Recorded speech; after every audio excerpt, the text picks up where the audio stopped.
നിയമസഭാ തിരഞ്ഞെടുപ്പിന്റെ വോട്ടെണ്ണൽ മെയ് 4 തിങ്കളാഴ്ച. മലപ്പുറത്തെ വോട്ടെണ്ണൽ കേന്ദ്രങ്ങളിൽ ഒരുക്കങ്ങൾ സജ്ജം. 7 കേന്ദ്രങ്ങളിലാണ് 16 മണ്ഡലങ്ങളിലെ വോട്ടുകൾ എണ്ണുക. മലപ്പുറം ഗവൺമെന്റ് കോളേജിലെ കേന്ദ്രത്തിൽ മാത്രം പെരിന്തൽമണ്ണ, മങ്കട, മഞ്ചേരി, മലപ്പുറം ഉൾപ്പെടെ 6 മണ്ഡലങ്ങളുടെ വോട്ടുകളാണ് എണ്ണുന്നത്. വോട്ടെണ്ണലിനുള്ള ഒരുക്കങ്ങൾ പൂർത്തിയായതായി ജില്ലാ തിരഞ്ഞെടുപ്പ് ഓഫീസർ കൂടിയായ ജില്ലാ കളക്ടർ അറിയിച്ചു.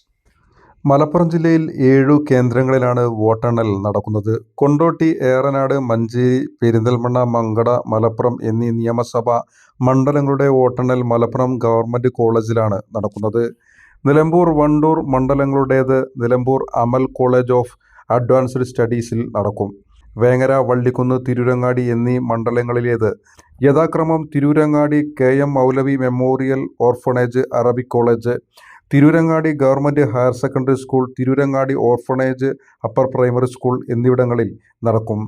താനൂർ, തിരൂർ, കോട്ടക്കൽ മണ്ഡലങ്ങളുടെ വോട്ടുകൾ തിരൂർ SSM പോളിടെക്നിക് കോളേജിലാണ് നടക്കുന്നത്.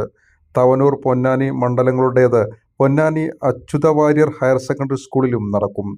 വോട്ടെണ്ണലിനുള്ള ഒരുക്കങ്ങൾ പൂർത്തിയായതായി ജില്ലാ തെരഞ്ഞെടുപ്പ് ഓഫീസർ കൂടിയായ ജില്ലാ കളക്ടർ അറിയിച്ചു. രാവിലെ 8 വോട്ടെണ്ണൽ ആരംഭിക്കും. ആദ്യ പോസ്റ്റൽ ബാലറ്റുകളാണ് എണ്ണി തുടങ്ങുക.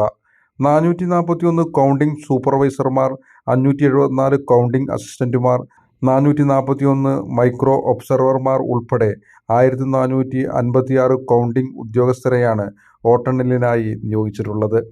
ഒരു റൗണ്ടിൽ പരമാവധി 14 ബൂത്തുകളിലെ വോട്ടിംഗ് യന്ത്രങ്ങളാണ് എണ്ണുക. ഒരു വോട്ടെണ്ണൽ കേന്ദ്രത്തിൽ EVMലെ വോട്ട് എണ്ണുന്നതിന് പരമാവധി 14 കൗണ്ടിംഗ് മേശകൾ ക്രമീകരിക്കും. പോസ്റ്റൽ ബാലറ്റുകൾക്ക് 500-ന് 1 എന്ന ക്രമത്തിൽ പ്രത്യേകം കൗണ്ടിംഗ് ടേബിളുകളും ഓരോന്നിനും ഓരോ ARO എന്ന നിലയിലും ക്രമീകരിക്കും. സ്ഥാനാർത്ഥികൾ അല്ലെങ്കിൽ അംഗീകൃത പ്രതിനിധികൾ, കേന്ദ്ര നിരീക്ഷകർ, ഉദ്യോഗസ്ഥർ എന്നിവരുടെ സാന്നിധ്യത്തിൽ പോളിംഗ് സാമഗ്രികൾ സൂക്ഷിച്ച സ്ട്രോങ് റൂമുകൾ രാവിലെ 6-ന് തുറക്കും. വീഡിയോ റെക്കോർഡിംഗ് നടത്തിയാണ് തുറക്കുക. എണ്ണി തുടങ്ങി രാവിലെ 8:30 മണിയോടെ ആദ്യ സൂചനകൾ ലഭ്യമായി തുടങ്ങും. വിരലിൻ്റെ കാര്യത്തിലാണേലും യാത്രയുടെ കാര്യത്തിലാണേലും രണ്ടും മുറിഞ്ഞു പോകാതെ തുന്നിച്ചേർത്തത് കിംസ് അൽ ഷിഫയിലെ ഹാൻഡ് ആൻഡ് റിസ്റ്റ് സെൻ്ററാണ്. Hand and wrist centre, KIMS Al Shifa hospital, Perinthalmanna.